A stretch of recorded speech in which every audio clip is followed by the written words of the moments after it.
وكذلك نصرف الآيات وليقولوا درست ولنبينه لقوم يعلمون اتبع ما أوحي إليك من ربك لا إله إلا هو وأعرض عن المشركين ولو شاء الله ما أشركوا وما جعلناك عليهم حفيظا وما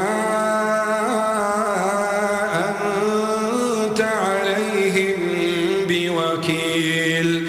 ولا تسبوا الذين يدعون من دون الله فيسبوا الله